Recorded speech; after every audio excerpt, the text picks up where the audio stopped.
ಜಮೀನಿನ ದುರಸ್ತಿ ಕಾರ್ಯಕ್ಕಾಗಿ ರೈತರನ್ನ ದಶಕಗಳಿಂದ ಅಲೆದಾಡಿಸುತ್ತಿರುವ ಕಂದಾಯ ಇಲಾಖೆ ಅಧಿಕಾರಿಗಳ ಬೇಜವಾಬ್ದಾರಿತನದ ವಿರುದ್ಧ ಹುಣಸೂರು ನಗರಸಭೆಯ ಅಂಬೇಡ್ಕರ್ ಸಭಾಂಗಣದಲ್ಲಿ ನಡೆದ ಲೋಕಾಯುಕ್ತ ಸಾರ್ವಜನಿಕ ಅಹವಾಲು ಸ್ವೀಕಾರ ಸಭೆಯಲ್ಲಿ ಹಿರಿಯ ರೈತ ಮುಖಂಡರೊಬ್ಬರು ತೀವ್ರ ಆಕ್ರೋಶವನ್ನ ಹೊರಹಾಕಿದ್ದಾರೆ.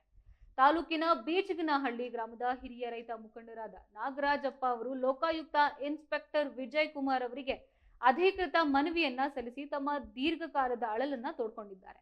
ಕಳೆದ 25 ವರ್ಷಗಳಿಂದ ಜಮೀನಿನ ದುರಸ್ತಿಗಾಗಿ ತಾಲೂಕು ಕಚೇರಿಗೆ ನಿರಂತರವಾಗಿ ಅಲಿತಾ ಇದ್ದು ಎಸಿ 3 ಬಾರಿ ಅರ್ಜಿ ಸಲ್ಲಿಸಿದ್ರು ಕೂಡ ಅಧಿಕಾರಿಗಳು ಉದ್ದೇಶಪೂರ್ವಕವಾಗಿ ವಿಳಂಬವನ್ನ ಮಾಡ್ತಾ ಇದ್ದಾರೆ ಎಂದು ಗಂಭೀರವಾಗಿ ಆರೋಪಿಸಿದ್ದಾರೆ.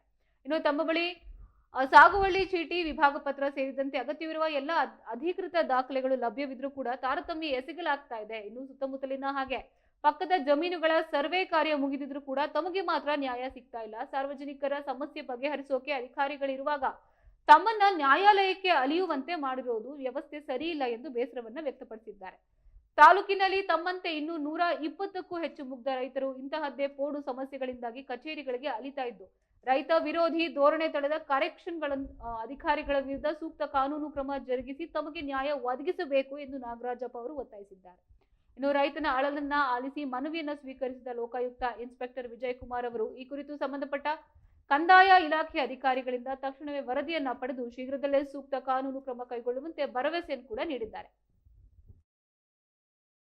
ಹಾಗಾಗಿ ಇವರು ಬರ್ತಿದ್ದಾರೆ. ಅದು ಹಿಂದೆ ಆಗ್ಬಿಟ್ರೆ ಜಮೀನು ಕಟ್ಕೊಂಡಿದ್ರು ಅವೆಂಟು ಕಟ್ಬಿಟ್ರೆ ಯಾವ್ದೋ 34 ಈಗ